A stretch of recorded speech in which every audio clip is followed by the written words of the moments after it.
Well, it's a very strong 10-event program set down for decision at Club Menangle on Tuesday afternoon, highlighted by the running of two APG events for the 2-year-old boys and girls.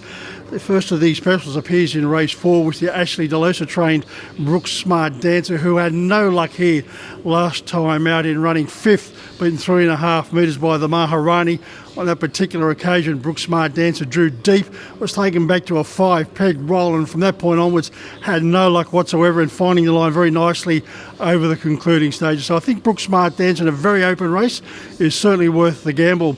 Over to race 5, the first of the APG events, this one for the 2-year-old fillies. The Jason Grimson trained Africana has drawn wide at her first run back from a spell. She hasn't trialled Africana, but I'm going to stick with the fact that she has shown potential in her career to date. She hasn't raced since April 24 in the Group 1 APG for the 2-year-old fillies. She finished 5th, well beaten on that particular occasion behind the very talented Captain's Queen, but in what should be a very open and competitive 2-year-old fillies event, I think Africana is worth the gamble.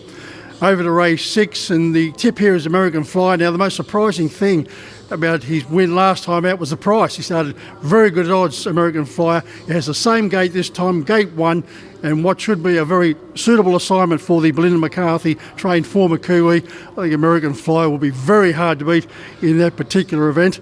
Over to race 7, the next event for the 2-year-old colts and geldings for the APG. Brian Patelli has the very smart Tasty Delight in his stable. He also has the very promising Small Tease. Now, Small Tease hasn't raced since July. He scored an effortless win. It was an emphatic win by over 28 metres. He's had the 4 starts. He was runner-up on his opening 2 occasions. He's won his previous 2.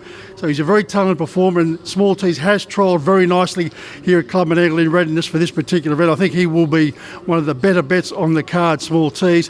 Then over to the final event, race 10, nicely drawn in gate 2, is Hugo George. Now, I tipped Hugo George last week when first up from New Zealand for Jack Trainer. He had a very kind run in behind the leader and eventual winner in Major Obama. Just as Jack started to ease away from the pegs, Major Obama kicked a very intelligent drive by Leighton Green, who's driving in outstanding form at the moment. And as Jack pulled out 3 wide, Major Obama skipped clear. Over the concluding stages, Hugo George was pulling ground off the winner, but the winning post arrived too soon for Hugo George. I think this time around he's going to be very competitive once again. He strips fitter and will appreciate the fact that he's had an outing here at Club Menangle with Jack Callaghan taking over the reins for this particular event. I think that Hugo George is worth another chance in the final event. So, as I said, a very strong 10-event card, plenty of good racing from go to woe. So until next time around, continue to stay safe and good punting.